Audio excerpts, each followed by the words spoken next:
کہتے ہیں، تو یہ اردو میں بھی استعمال ہوتا ہے، یہ یہی لفظ ہے۔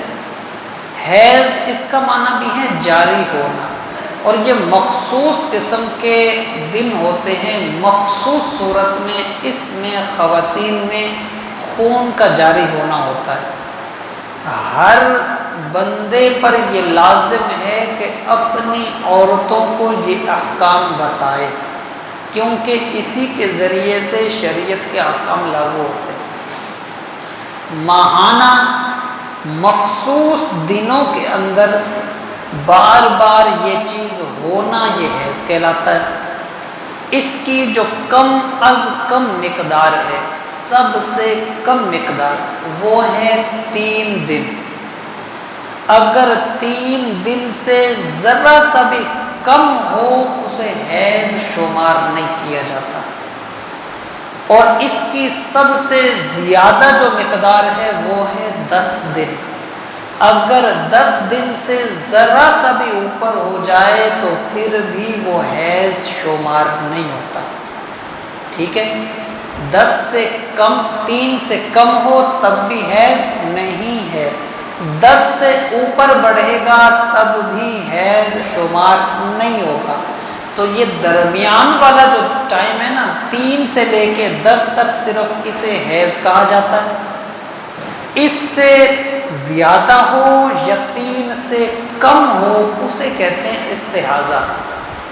یاد یہ رکھا جائے کہ حیض کی جو معاملات ہوتے ہیں وہ تو شریعت میں ہے معاف، اس کی سختی نہیں ہے، لیکن استحاضہ جو ہوتا ہے اس میں رعایت نہیں ہے۔ وہ نمازیں اگر قضا ہو گئیں، نمازیں دوبارہ سے اس کی قضا کی جائے گی، اور جو چیزیں مثال کے طور پہ روزے کے معاملات آ جاتے ہیں یہ ایسا، وہ سب کے سب اسے دہرایا جائے گا، اس میں اس کو رعایت احکامات میں نہیں ہے، حیض میں رعایت ہے۔ اسی طرح سے تیسری ایک چیز ہوتی ہے نفاس۔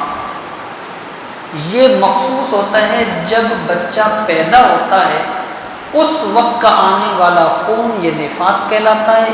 اس کی زیادہ سے زیادہ جو مدت ہے وہ 40 دن ہے۔ 40 سے اوپر جب ہوگا تو اسے نفاس شمار نہیں کیا جاتا، وہ پھر اوپر کے دن استحاضہ شمار ہوتے ہیں، لیکن 40 تک اس کی مقدار ہے، اور کم از کم اس کی کوئی مقدار نہیں۔ حیض کی کم از کم مقدار ہے 3 دن، نفاس کی کم از کم کوئی مقدار نہیں ہے۔ یہ ایک لمحے کا بھی ہو سکتا ہے اور پورے 40 دن کا بھی ہو سکتا ہے۔ تو یہ اس پر ہوتا ہے کہ وہ خواتین کے ہر ایک کا مختلف ہوتا ہے، وہ پھر اپنی صورت کے مطابق اس وقت مسئلہ پوچھا جا سکتا ہے، یہ معلومات لی جا سکتی ہے علماء کے ذریعے سے۔ تو اس میں مختلف احکام ہیں، لیکن کہنا کیا ہے اصل کہ نفاس میں رعایت ہوتی ہے، حیض میں بھی رعایت ہوتی ہے، استحاضہ میں شرعاً رعایت نہیں ہے۔ اس میں خون کے رنگ بھی مختلف ہو سکتے ہیں، لیکن وہ احکامات اس کے وہی آتے ہیں جو یہاں ابھی مختصر سے بیان کیے گئے۔ تو یہ اصل مسئلہ ہے، ہر بندے کے لیے یہ لازم ہوتا ہے کہ اپنی خواتین کو یہ مسائل ضرور سکھائیں، اور ہر خاتون پر یہ لازم ہے کہ اپنی بچیوں کو یہ مسائل لازمی سکھائیں، تاکہ شرعاً ان پر کوئی قسم کا گناہ نہ آ سکے، پاکی ناپاکی کی معلومات انہیں حاصل ہو سکے۔ تو یہاں وہی چیز بیان کی گئی، یہ مسئلہ جو تھا۔ اب ہم یہ دیکھتے ہیں کہ قرآن کریم اس حوالے سے کس طرح سے بیان کرتا ہے حکم اور مسائل۔ فرمایا یہ آپ سے سوال کرتے ہیں حیض کے بارے میں، قل اے محبوب انہیں یہ جواب دیں کہ ہوا اذن، یہ اذیت ہے، یہ گندگی ہے۔ اذیت کہتے ہیں گندگی کو، ناپاکی کو، اور طبیعت کو ناپسند چیز کو، جو چیز طبیعت کو نہ بھائے، جس سے نفرت پیدا ہو، اسے کہتے ہیں اذیت والی چیز۔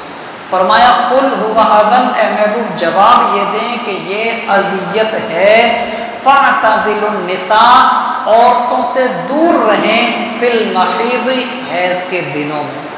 مقصد کہ شوہر اپنی بیوی کے قریب نہ جائے ان حیض کے دنوں میں، تو یہ منع کیا گیا ہے، جائز نہیں ہے، یہاں تک کہ یہ بھی